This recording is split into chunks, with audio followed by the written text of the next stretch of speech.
हे guys welcome back to my YouTube channel. कसे आहात तुम्ही सगळे? तर आम्ही चाललो आहे फिरायला आणि इथे बघा माझा भाऊ कसा गॉगल लावून बसलेला आहे आणि खूप कॉमेडी दिसतोय। तर इकडे आम्ही फॅमिली, फक्त पप्पा नाही आहेत, काका काकू आणि आम्ही तिघजण चाललो आहे फिरायला। आणि सगळ्यात पहिले आम्ही डायरेक्ट गेलो त्र्यंबकेश्वरला आणि तिथे मंदिराचं दर्शन घेतलं आणि बाहेरून दर्शन घेतलं बरं का, कारण एवढ्या गर्दीत पॉसिबलच नव्हतं। आणि इकडे आम्ही सर्व थोडंसं त्र्यंबकमध्ये ना फिरलो, तिथे बघितलं शॉप्समध्ये वगैरे वस्तू वगैरे बघितल्या आणि इथे मंदिराच्या बॅक साईडला आहे तर तिथे आम्ही त्यांचं जे फूड असतं ते टाकलं आणि त्याच्यानंतर डायरेक्ट आम्ही आलो दुगारवाडी वॉटरफॉलच्या इथं। ट्रेकिंग करण्यासारखं थोडंफार होतंच बरं का तिथं, म्हणजे जो दुगारवाडीचा व्ह्यू पॉईंट आहे ना तिथपर्यंत जायला भरपूर म्हणजे 15 मिनिट तरी चालावं लागतं। आणि इथे माझ्या काकांनी तिकीट वगैरे घेतलं तिथलं आणि आम्ही दुगारवाडी वॉटरफॉलच्या इथे चालत गेलो आणि इकडचा व्ह्यू बघा, पूर्ण जंगलामधनं आम्हाला खाली उतरत जायचं होतं आणि बघायला पण छान वाटत होतं। आणि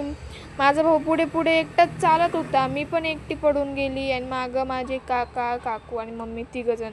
आणि मम्मी तर अशी कधी बाहेर फिरायला येत नसते, ती कधीतरी येत असते, तर त्याच्यामुळं तिची जास्तच भीती वाटत होती, बाई येते का नाही नीट। पण ठीक आहे, काका काकू होते तिच्यासोबत, त्याच्यामुळे काही इतकं वाटलं नाही। माझा भाऊ खूप जास्त पुढं निघून आला होता, त्याने माझा व्हिडिओ पण काढलेला आहे आणि मी पण आधीला बोलले, आधी तुझे ॲस्थेटिक शॉट्स मी घेते मागून पण इथं काहीतरी वेगळंच मी काढला आहे त्याचा व्हिडिओ। पण ठीक आहे, तर आम्ही नंतर पोचलो दुगारवाडी वॉटरफॉलच्या व्ह्यू पॉईंटवरती आणि नजारा जो बघण्यासारखा होता तर तो मी तुम्हाला सांगू नाही शकत। कॅमेऱ्यात एवढं काही वाटत नाही बरं का, पण रिअलमध्ये डोळ्यांना बघायला इतकं छान वाटतं। मी माझ्या प्रत्येक व्हिडिओ ते सांगत असते की नेचरमध्ये कॅमेऱ्यात काहीच वाटत नाही, पण जेव्हा आपण रिअल आपल्या डोळ्यांनी बघतो ना व्ह्यू तिथला, तर खूप भारी वाटतं। इथे मी परत भावाला बोलली होती की माझा एखादा छान व्हिडिओ काढ वॉटरफॉलला बघताना। तिथं आम्ही थोडा वेळ थांबलो, फोटोज वगैरे काढले आणि त्यानंतर आम्ही परत रिटर्न जायला निघालो। आणि आता आम्हाला रिटर्न गाडीजवळ जायचं होतं म्हटल्यावर चढ राहणार जातानी, तर मग तो चढ तिथे होता। आणि मम्मी बघा इथं, मम्मी तर छत्री घेऊनच होती, कंटिन्यू पूर्ण वेळ छत्री घेऊनच होती, कारण तिला पावसात भिजायचं नव्हतं, तिला तिचं डोकं ओलं करायचं नव्हतं तिचं। मग परत मला सर्दीच होईल, मग मला तापच येईल, मग मी आजारी पडेल, त्याच्यामुळे ती बोलली मी काय भिजणार नाही, तुम्हाला काय भिजायचं भिजा, पण मी तर काही भिजणार नाही, म्हणून ती छत्री घेऊनच कंटिन्यू होती। त्याच्यानंतर आम्ही डायरेक्ट गेलो पैना वॉटरफॉलच्या इथे।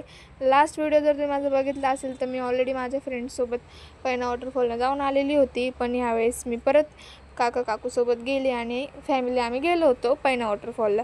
तर तिथं गेलो आणि तिकडचं पण व्ह्यू बघण्यासारखा होता आणि सगळ्यात पहिले आम्ही तिकीट वगैरे तिकडे काढलं आणि गेलो पैना वॉटरफॉलच्या तिकडे जायला लागलो। आणि तुम्ही बघा किती खुश आहे, आणि ती छत्री घेऊन तर पैना वॉटरफॉलच्या इथे जाऊ शकत नाही, कारण तिथे खूप दगडं वगैरे खूप आहे तिथं वर चढण्यासाठी, त्याच्यामुळे तिने रेनकोट घालून घेतलेला होता आणि तो जरा जास्त मोठा झाला आहे तिला, त्याच्यामुळे ती असं दाखवत होती। आणि व्ह्यू बघा किती सुंदर आहे आणि मी इथं मस्त नाचत चालली होती। आणि त्यानंतर आम्ही आता म्हणजे पाण्याच्या जवळ यायला लागलो होतो, त्याच्यामुळे आम्हाला हे असं जो ओढा काय बोलतात त्याला मला माहीत नाही, ते आम्हाला लागत होतं।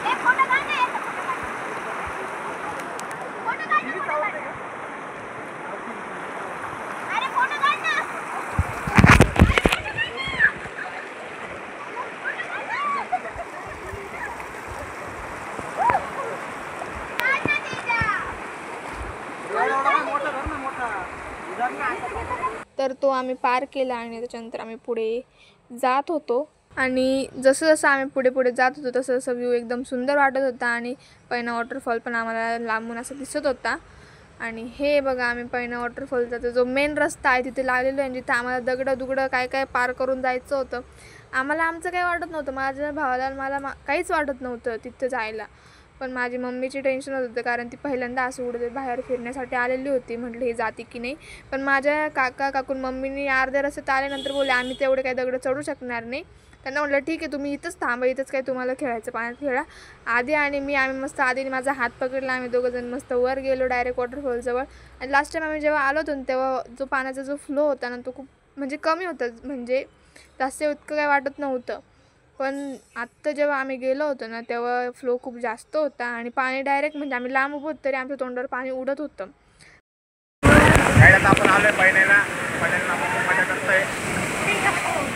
तर इथं माझ्या भावाने थोडंसं तिथे एन्जॉय केलं, मला बोला 2-3 फोटो काढ, पण ठीक आहे मी काढले ठीकठाक त्याचे फोटो, पण पोस्ट करण्यासारखे नाही आहे। आणि इकडे मग मी एका दगडावरती बसून घेतलं होतं ना आणि आम्ही दोघांनी तिथं थोडीफार मस्ती केली आणि माझ्या भावाने व्हिडिओ वगैरे काढला. माझं होतं ब्लॉगरच आहे, तुम्हाला माहीत होतो किती मोठा ब्लॉगर आहे, त्याच्यामुळे त्याने एकदम छान असा व्हिडिओ काढला. मी त्याचं जॅकेट घालून घेतलं होतं, नंतर त्याने माझ्याकडे ठेवायला दिलं होतं, पण मी नंतर ते सांभाळायचा कंटाळा आला त्याच्यामुळे मी माझ्या अंगातच घालून घेतलं. ते झाल्यानंतर मग आम्ही परत रिटर्न आलो खाली मम्मीकडे आणि इकडे बघा यांचं फोटोशूट वगैरे चालू होतं. माझं हो तिकडूनच्या साईडने गेला होता आणि हे बघा माझी मम्मी कशी बसलेली इथे, पण थोडंफार तिने पण एन्जॉय केलं बरं का. तिने पण तिचं डोकं ओलं नाही केलं, कारण ती बोलली डोकं ओलं झालं तर मग मला सर्दी होईल, त्याच्यामुळे तिने डोकं काय ओलं केलं नाही. आणि माझे काकू पण खूप जास्त एन्जॉय करत होती पाण्यामध्ये इथे आणि त्या दोघींना पण मजा येत होती. मम्मी तर काही जास्त जात नव्हती पाण्यात, पण काकाने एन्जॉय केलं, मी पण थोडंसं केलं, जास्त नाही. मला पण खरं सांगतं मला पण खूप पाण्याची भीती वाटते. मला जायचं तर असतं, पण मग भीती पण वाटते की काही नको व्हायला, माझा जीव नको गुदमरायला, त्याच्यामुळे मी जास्त पाण्यामध्ये पण जात नाही. थोडंसं माझ्याशी जितकं मी एन्जॉय केलं. नंतर आम्ही तिथं पण खूप सारे फोटोज व्हिडिओज खूप काय काय काढलं. नंतर आम्ही परत रिटर्न जायला निघालो. तर जाता जाता पण आम्ही मस्त छान एन्जॉय करत होतो. माझ्या मम्मी बघा कुठं घुसत होती आणि इकडं काकू येत आहे आणि माझ्या मम्मीने ते बसून घेतले. तिला खूप मज्जा येत होती बसायला पाण्यामध्ये, त्याच्यामुळे तिने ते बसून घेतलं तिथेच. तर हां, माझ्या मम्मीने खरं सांगते, माझ्या मम्मीने खूप जास्त एन्जॉय केलं, तिला तो खूप मज्जा आली, खूप एन्जॉय केलं तिने. त्यानंतर इथं काकू बोलले की आम्ही इथून येतो मधून आणि तू आमचा व्हिडिओ काढ. म्हणलं ठीक आहे काढते व्हिडिओ. माझ्याकडे मम्मीचाच फोन होता, मग मी व्हिडिओ काढून घेतला आणि नंतर मग मी जिथं उभी तिथून लोक जायला लागले होते, त्याच्यामुळे म्हटलं आपण रस्त्यातच उभं आहे. मग मी पण तिथून मम्मीसोबत पुढं गेली. पुढं गेलो तर मला काही चांगले माझे व्हिडिओज निघले. मी दुसऱ्यांचेच व्हिडिओ काढत असले, माझा काही चांगला व्हिडिओ निघाला नव्हता. मग मी इथं आधीला बोलली व्हिडिओ काढ आणि फोटो काढ म्हणत होते, तर तो व्हिडिओ काढत होता. फोटो व्हिडिओ जे काय असेल ते आम्ही काढलं आणि नंतर आम्ही घरी जाण्यासाठी निघालो.